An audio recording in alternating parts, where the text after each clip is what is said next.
What if the materialists are right?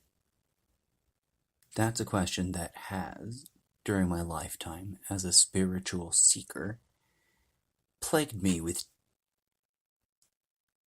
late night bouts of self-doubt and insomnia.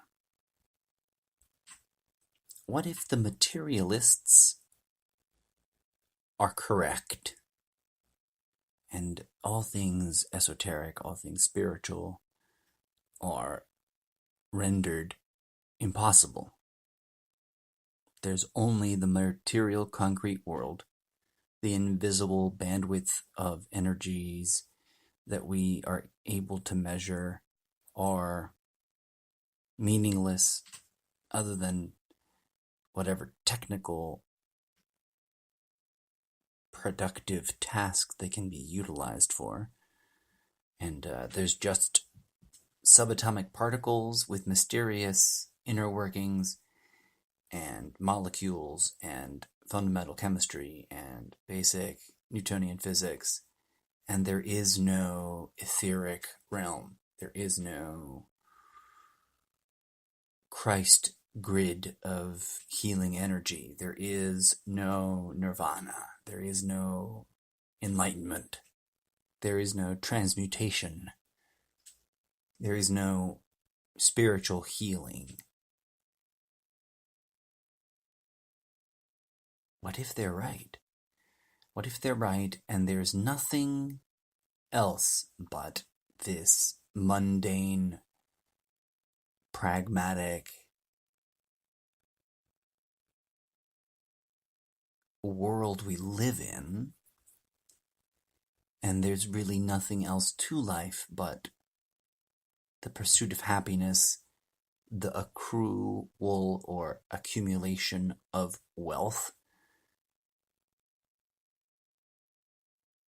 and the many ideological, social, political games that we've invented for ourselves. I don't know about you guys, but that would suck.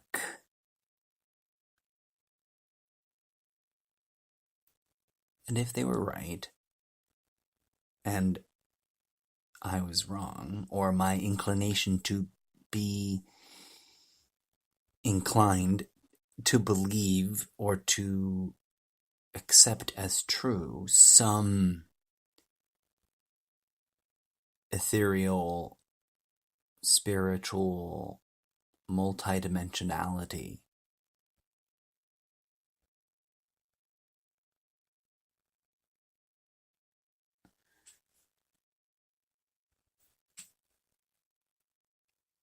it's a frightening thought because it's daunting.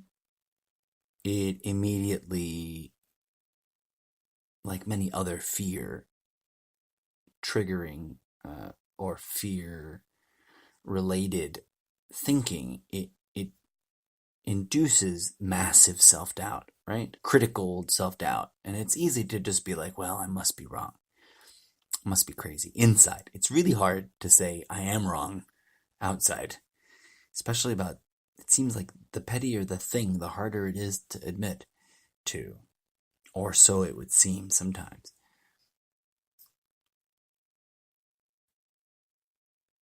But besides the sort of standard mental struggles, there's like the deep implications involved. That if that is the case, if it is so that the materialists are right, that means that both philosophically and pragmatically, materialism becomes the only winning game worth pursuing. And that's depressing. Because look at the mess it's gotten us into. Like, the pursuit of wealth and power is one of the core issues that has rendered our postmodern moment. And if that's all there is, well, that blows. But if that is all there is, then we have some seriously weird philosophical, scientific questions that need answering. Because,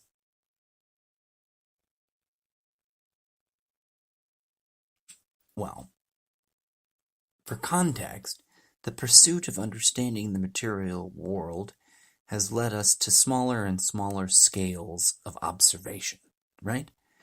And as those scales approach the quantum level, the mathematics and the theoretical physics and the testing of those things in practical experimentation seems to support the idea that observation of the universe is an interactive phenomena with the universe, that observing the universe impacts and has influence over the elements of the universe observed. And that wouldn't be so if the strict materialists were dead on accurate, would it? And yet in our own scientific investigations, we find that to be the case. The observer impacts the outcome of interactions as much as the components interacting in the interaction. So that's just one whole area of questioning.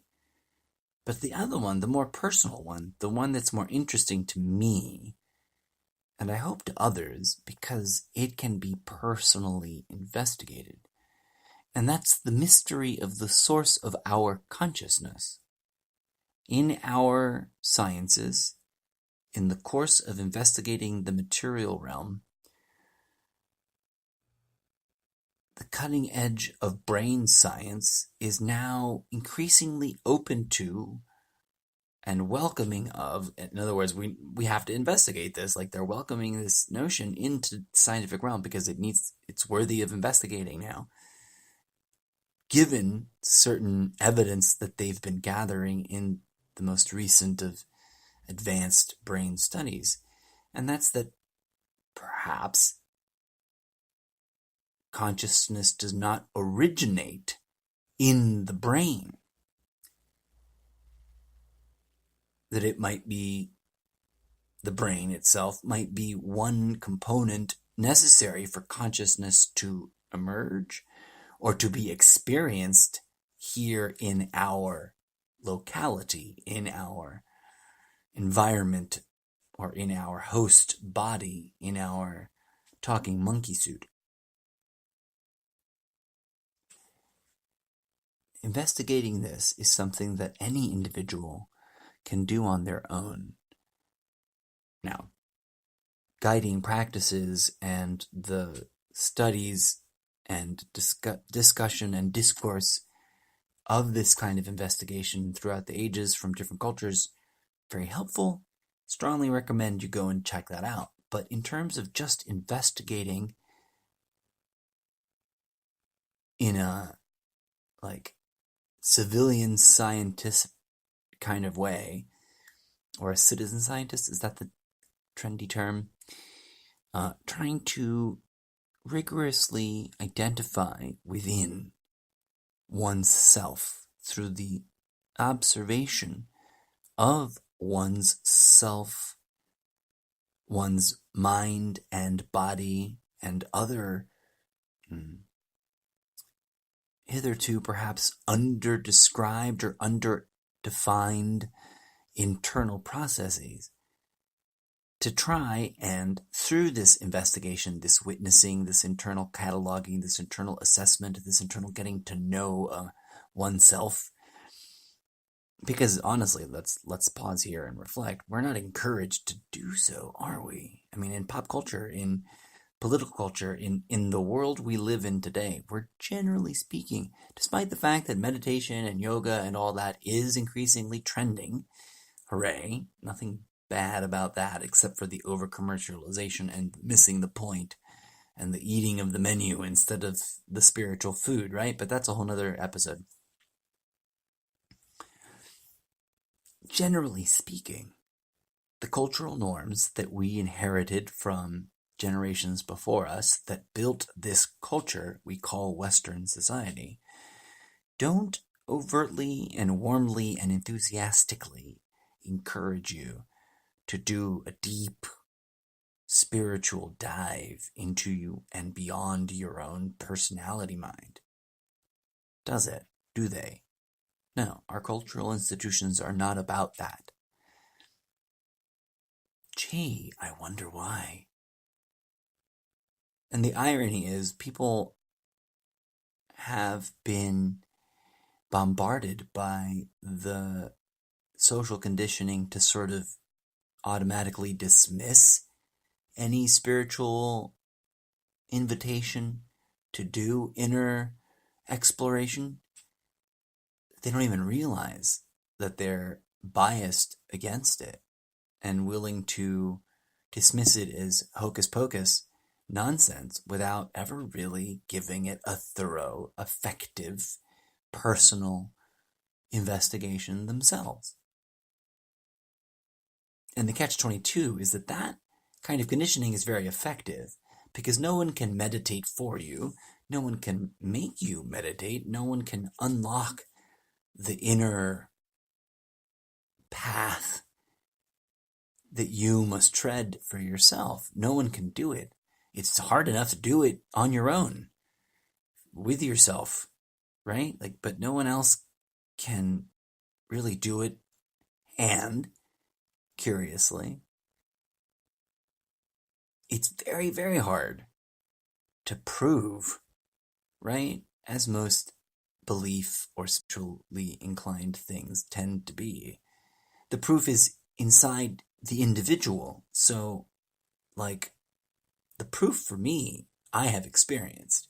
And while I don't claim to be anything other than a human being with a deep curiosity in this subject matter, a lifelong curiosity and a lifelong passion for investigating and reading about it and discussing it in person with others who have done their own investigation of this subject matter, etc., etc. And my own experiences attempting to do the kind of work I am describing and failing at it and picking myself up, proverbially speaking, dusting myself off and trying again. What I have learned through all that process is that the cultural conditioning, the many, many, many, many, many layers of insidiously hidden cultural conditioning designed to distract and seduce us away from contemplative inner investigation are everywhere and come in all shapes and forms and really rear their ugly heads when you invest in sincere meditative effort. Self-doubt, self-analysis, self-criticism, ego-driven self-doubt, ego-driven self-criticism, ego-driven or hijacked false analysis of one's own experience. It's there. As I like to remind those that I participate in civil discourse with about spiritual subject matters, it is my personal and somewhat, I would say, at least mildly well-informed opinion that ego, not my ego, not your ego, but the meta-construct, the meta-archon, as I think one author coined the term some time ago, I can't remember whom, the archetypical being, the entity, the demon, that is deeply rooted in all of us and is, in fact, just like consciousness, the energy pattern that is bifurcating and individuating itself to participate within our little macrocosm, microcosm of a phenomena that we call our home inside this individual experience. The irony being that the individual experience is multifaceted and deeply bifurcated in and of itself. And ego working in its dual capacity of, I guess, dare I call it God, some God, ego as a God form, and ego as an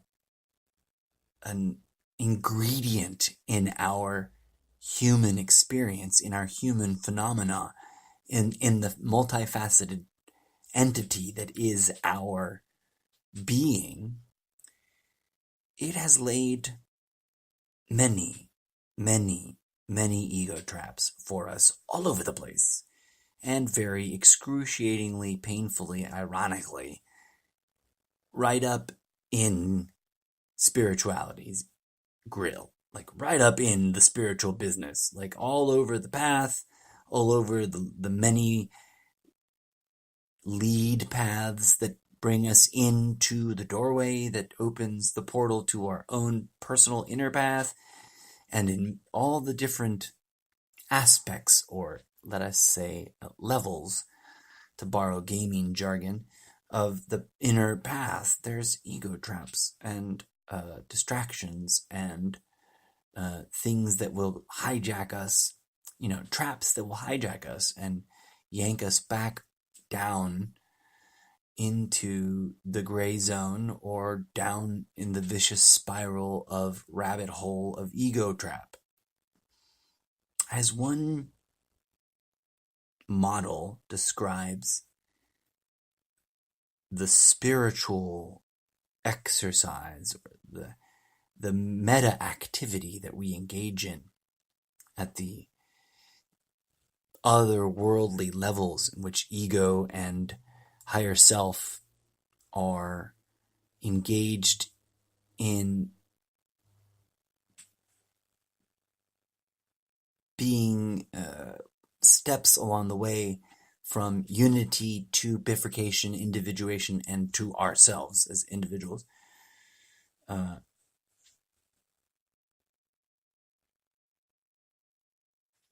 There's many descriptions of that phenomena, as there are people experiencing glimpses into it, of course. So I'm not trying to define anything in an authoritative fashion. I'm just sharing with you what I've come to understand after many years of questioning and seeking and wrestling with what is craziness and what might be true. Now, if the materialists are right, if I may circle back to that opening prompt, if the materialists are right, then there is no grand war, quote unquote, bunny ears, between good and evil, which I don't think is a war. If it is happening, it's not really a war. It's more of like a kabuki play of war for the spiritual exercise and exercises of all of our many multidimensional selves, living out all the infinite possibilities of every life being ever lived anywhere that life is living.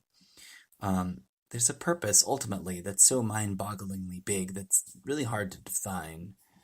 But the metaphor of this experience here as egg, I think, as I have tried to touch on in previous episodes, as womb, I think that clicks together and makes a lot of sense.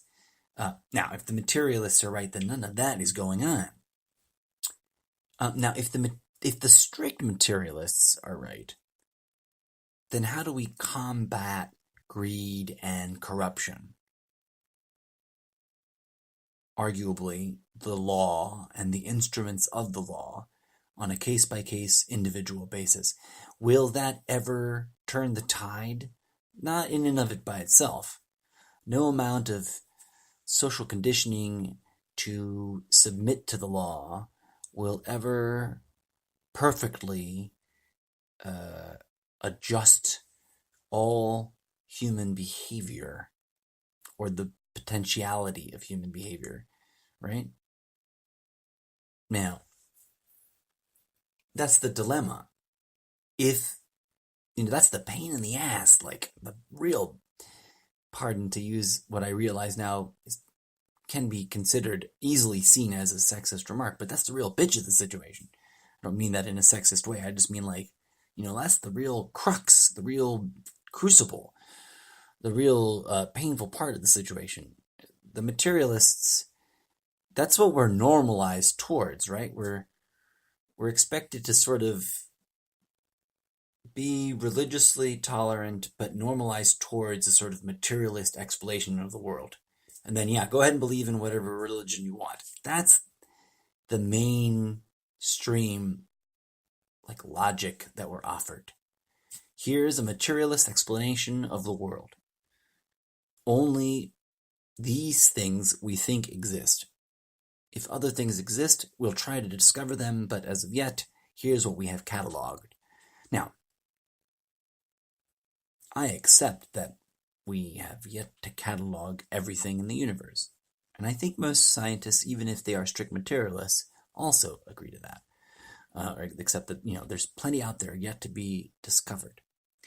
What I see plenty of evidence to reject is the hard limit on the materialist model, saying that, limiting out any possibility for some intrinsic, interconnected energy meta dimensions where spiritual consciousnesses can be performing high-level activities that we probably would have a difficult time comprehending anyways if we could observe them. But now, if those things don't exist, then what the fuck is evil, right? Like, that's the sort of the conundrum of our Western, postmodern, quasi-secular, yet inclusively tolerant of all religious organizations.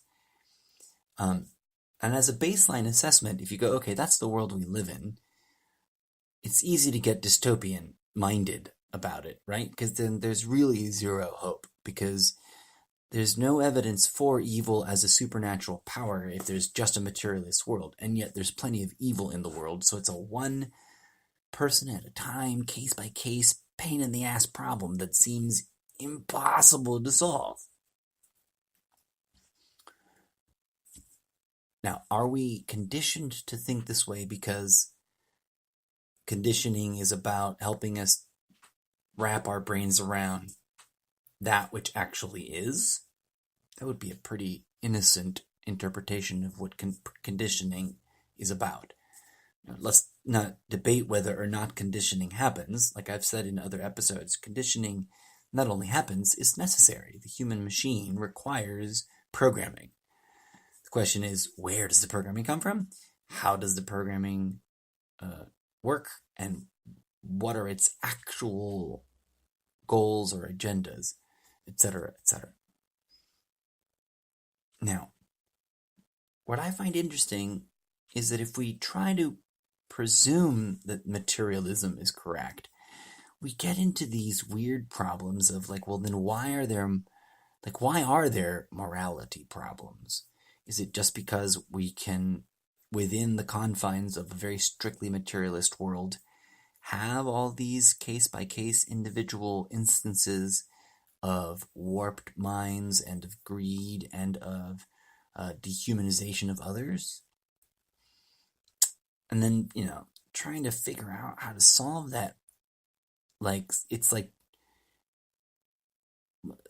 can you solve greed the way you solved polio or smallpox?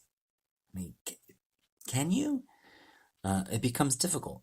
Now, ultimately, in a materialist box, there are observations that can be made that start to, like, drop the floor out of materialism.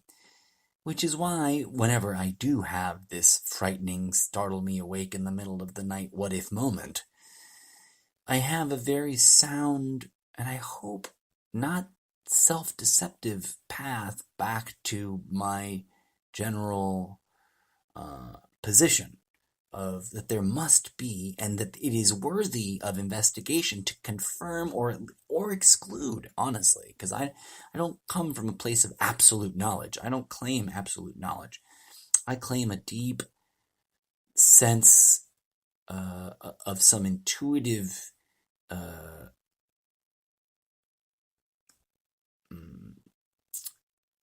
abilities in all humans that are indicative of things operating beyond the normal boundaries which we're encouraged to think, and that alone is sort of entree enough to be like, okay, what if the mystics are right? What if Buddha was telling us the straight up truth? What if Jesus really did go to India to study Buddhism and came back and was trying to integrate what he learned into a sort of domestic, synergistic, holistic reintegration of those teachings into what he was natively taught in his culture, which, by the way, wasn't the standard sort of postmodern Judaism that we know of today, and it wasn't Christianity. Jesus was not raised a Christian. I think some people out there think that, the slippery slope of just fake newsifying faith.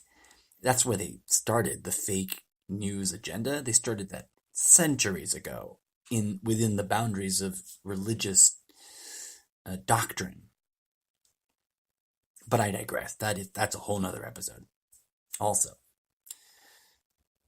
So here's where I find the evidence that I feel it's sound and not just me trying to rationalize my way away from a materialist world.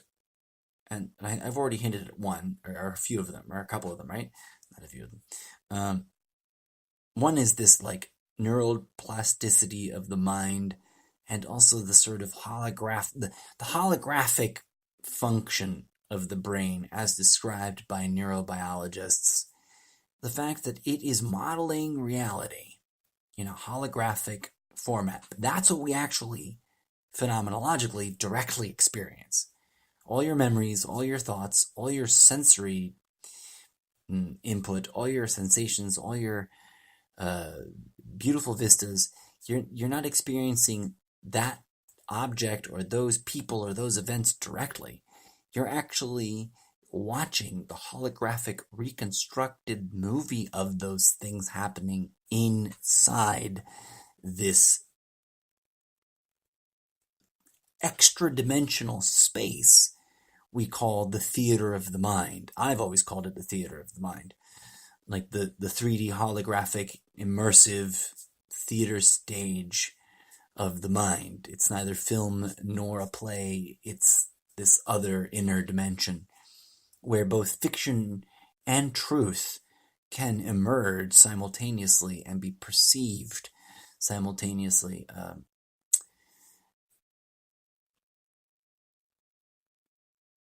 And it's in this place that we can, I think, investigate for ourselves.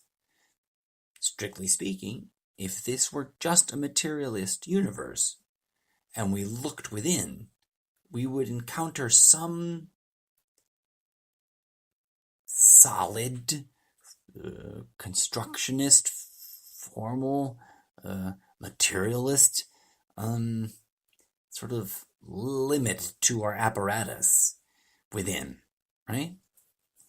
And it seems, according to many accounts and many reports and some of my own experience, that the deeper within one learns and achieves mastery of investigating, there's multiple, I don't want to say layers, it's not quite the right word, but there's multiple spheres of access. That's not perhaps the best phrasing either, but I hope it helps convey what I'm trying to convey. And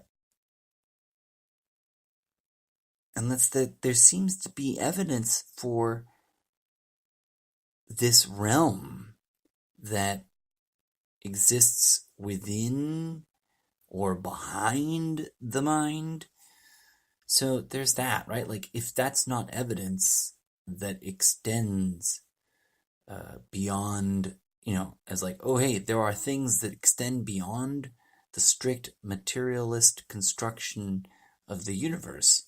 Like, here's some of these phenomena. Now, externally, in science, like I indicated before, like the smaller they look in the material world out there, they're looking at material things, but they're looking at the component parts of those material things and the things that are inside that, and then what's inside that layer. And then, you can think of each scale as a layer, each level of scale. When you go from the cellular to the chemical to the molecular to the subatomic, and to you get into quarks and all these weird named things. When you go deeper and deeper into those corners, this seemingly solid material stuff, no matter which object you did it to, whether it was a stick or a crystal or a singing bowl or a book, when you get down into the very deepest nooks and crannies, the inner cockles of their hearts, of their inner hearts,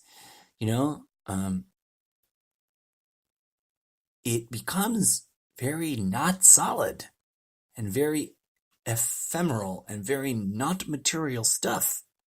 It is no longer blocky objects that build up to be other objects. It becomes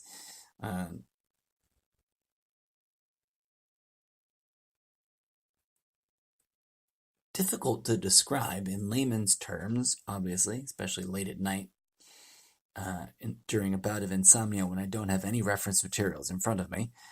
But, reality becomes quite ephemeral at Planck length. And if you don't know what that is, don't worry, don't stress out, don't judge yourself, go look it up. Now, in and of itself, the fact that reality gets kind of fuzzy and ephemeral and hard to pin down, in and of itself, that's not proof that angels exist or that other dimensions of reality exist. But obviously, the science is already using that kind of language. Not angels, but science has definitely been talking about different dimensionalities to our reality for a long time. And the notion of consciousness as being the source of the material reality we're trying to break open and investigate the insides of, as consciousness as the ground of being, is not terribly new either, as some of the founders of classical modern physics spoke in those terms. One analogy I recall from readings way back goes something along the lines of, if science was a glass of water, the first several sips will convince you that there is no God. But by the time you get to the bottom of the glass, you have returned to the mind of God. I might be butchering that. I might be embellishing it in ways. I might be saying it the way I would say it. But that is something, the essence of what I just said is something historical, in that a scientist said that about his or her personal journey in science. Another scientist, my mind totally fails, but I swear to you, I'm not making this up, I'm not bullshitting you. A real scientist said this, or some things very similar to what I'm butchering as I try to quote this at time is it 1:42 in the morning, my time zone. Another scientist said, at the very base of all things, it seems there must be a mind, a consciousness, organizing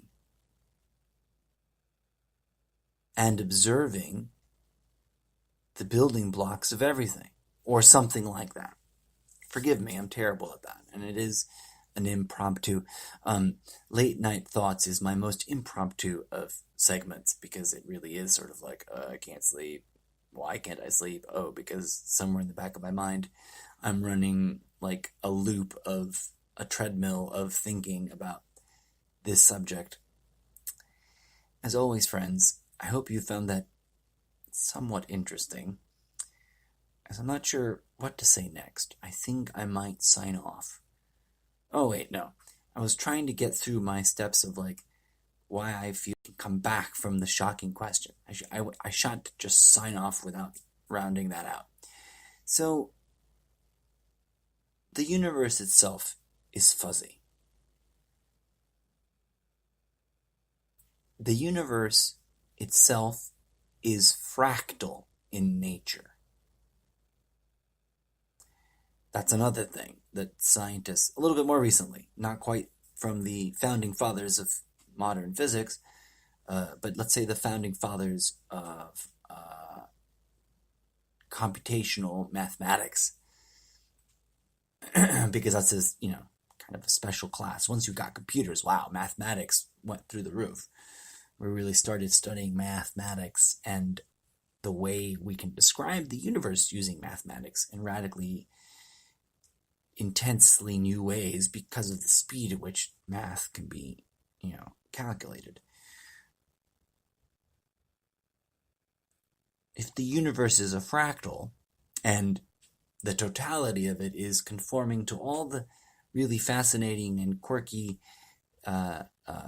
definitive aspects of a fractal, an infinitely finite bound, self-referencing totality,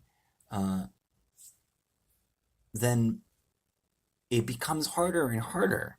If that's the case, if that's what science is now saying, this like science that started out from a materialist place, like, let's confirm Newtonian stuff and then dig deeper. Let's confirm that and dig a little more. You get to this place where it's like, wow, you're really walked through the looking glass, and once you cross over from classical Newtonian physics into the wild west of, whatever it is beyond quantum M string theory, whatever the newest cutting edge has been most recently, I think ultimately we might curiously find, if I might interrupt my own flow and get predictive here. Not that I think I can predict things. I do sometimes feel very confident that I sense patterns emerging, and then I kind of like to call those out. It's not like I see the future or anything, but I don't claim to. I think that we'll be seeing a transition and a gravitation in many sciences or branches of science towards a kind of like the physics of consciousness, some sort of consciousness quantum or quantum consciousness physics. Because, as the founding fathers of modern physics seemed to imply, there seems to be some level at which this is consciousness engaging with quanta in order to produce the material dimension or the material level of it all.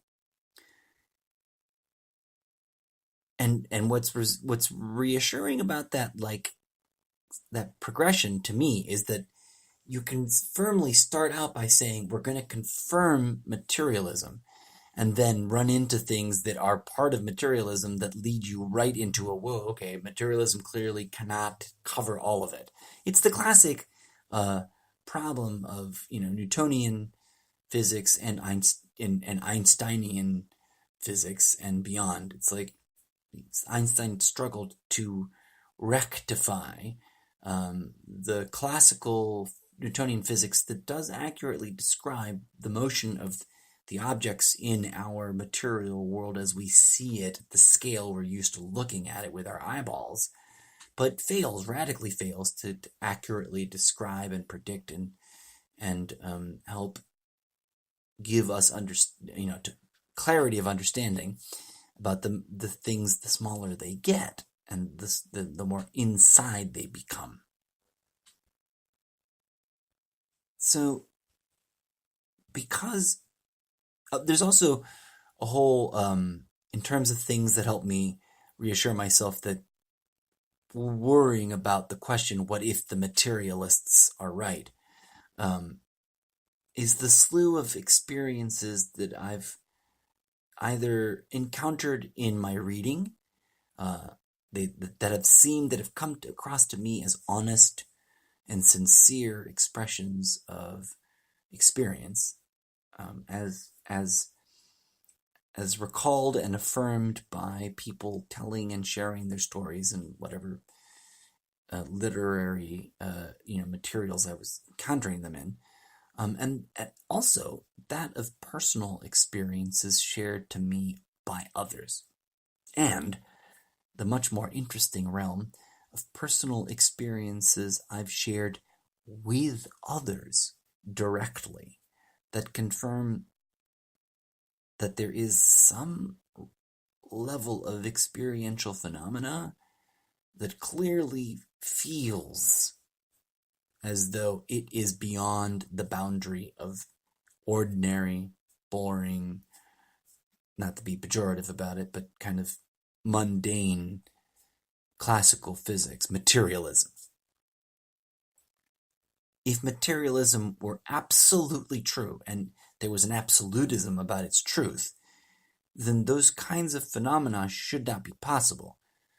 In theory, those kinds of phenomena are exclusively bound to be not just labeled or called craziness, they have to be craziness, right? If materialism is at all the only thing going on, then any kind of experienced phenomena of a spiritual nature, of a transcendent nature, of like a peak vision or trans body, astral projection, any of those kinds of things, they become rendered exclusively a kind of madness, or a kind of dreaming, or a kind of imagination.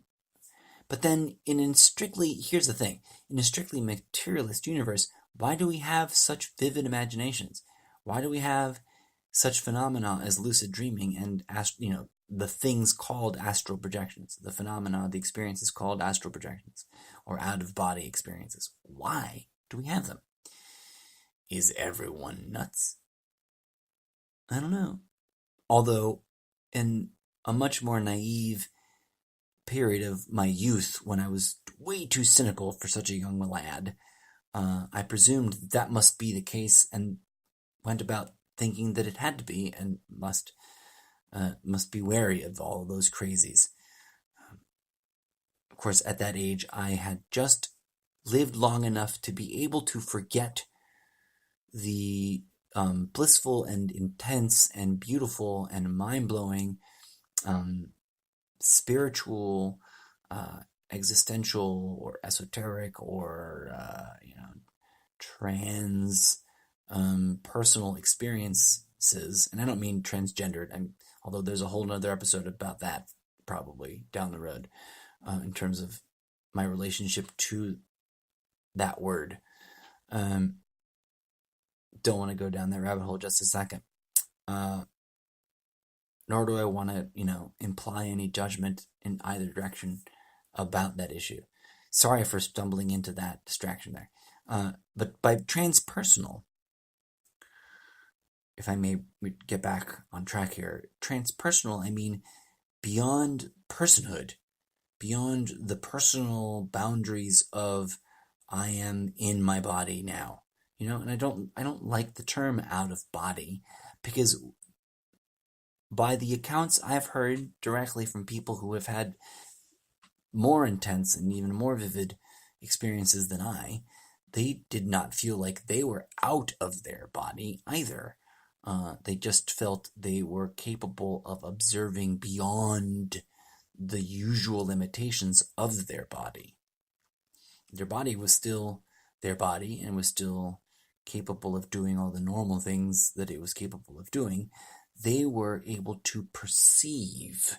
Their perceptual consciousness was able to expand itself beyond the boundaries of sitting behind the portal lenses of the eyeballs.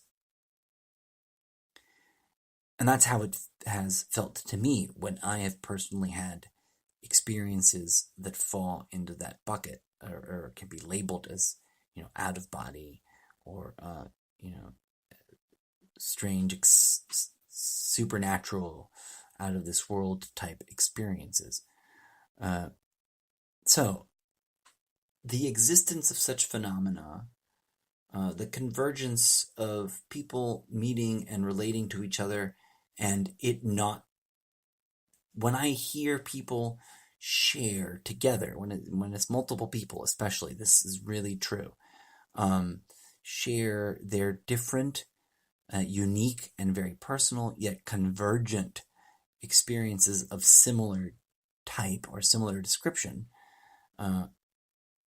it's really, really powerfully, it's really, really powerfully genuine.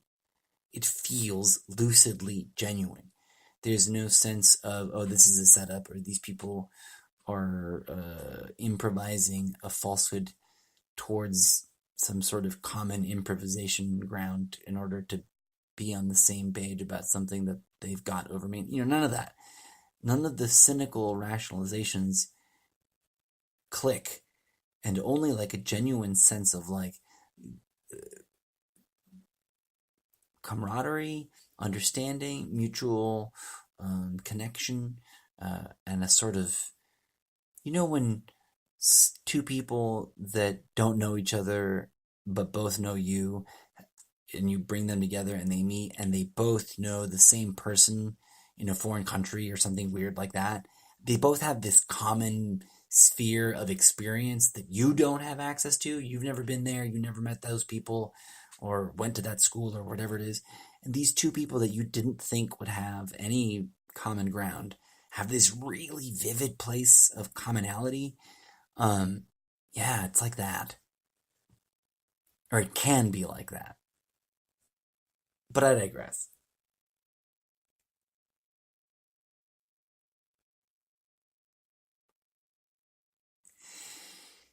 I feel I've been rambling on for way too long. Oh wow, yeah, this has been a much longer session than I originally anticipated it being.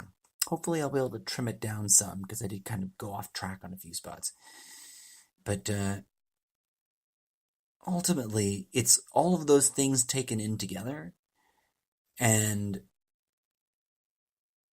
the occasional, almost teasing, sort of, but powerfully overwhelming confirmation phenomena that I and others, I think, I've seen,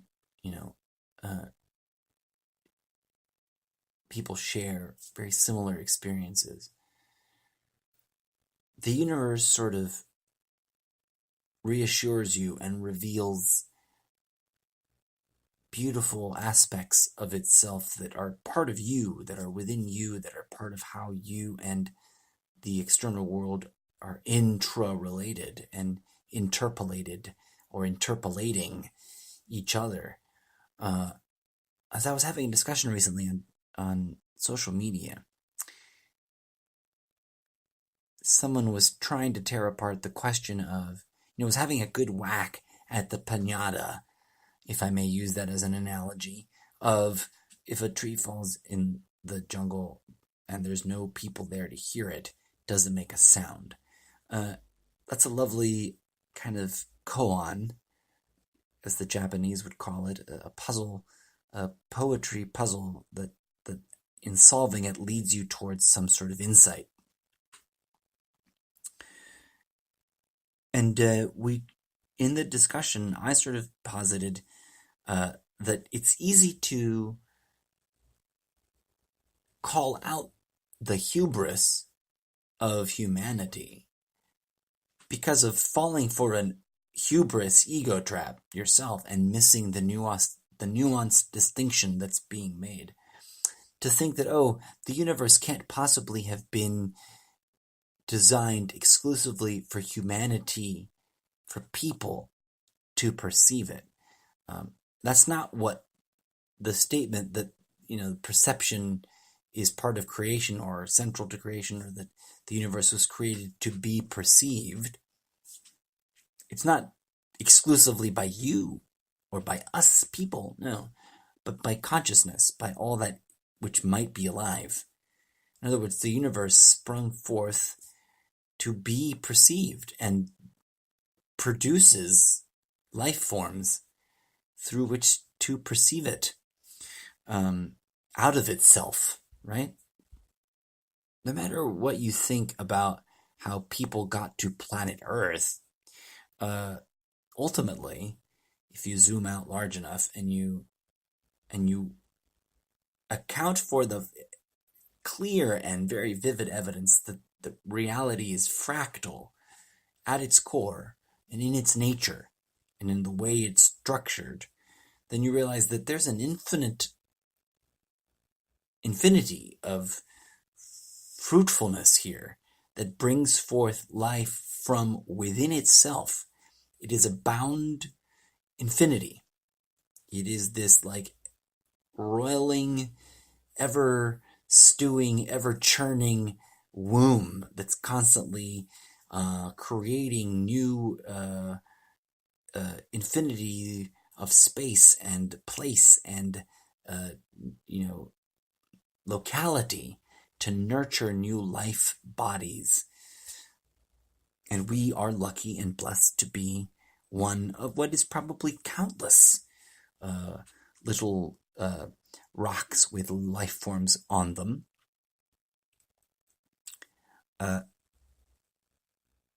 If the materialists are right, then wow, I'm deep in some madness. But I think that, and I'll have my moments of doubt again in the future, I'm sure, but I think that again and again, with a deepening of my practice, I will return to phenomenological experiences that resolve that question completely. And maybe only for the duration of the experience do I feel 100% confidence in the resolution of that question, that completely. And maybe I will once again ebb into a place of questioning and doubt, because that's the catch-22 of our experience here as talking human flesh pods. But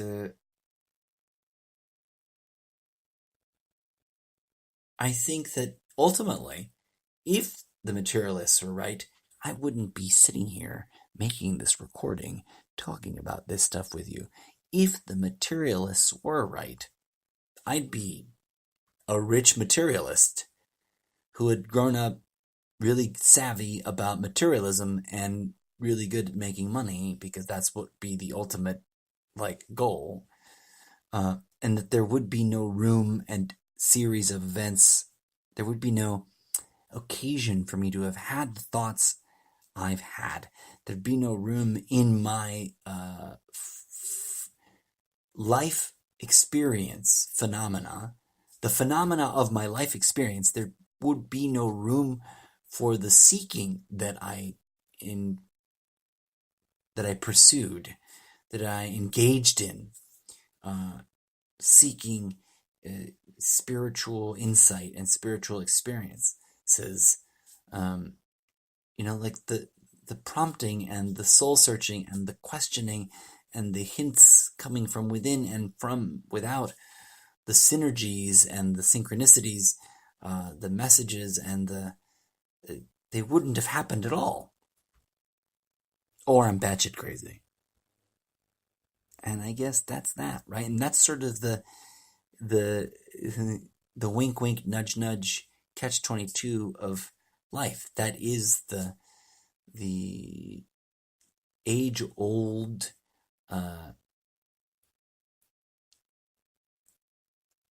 what is the word? The dilemma, the something dilemma, not esoteric, existential dilemma.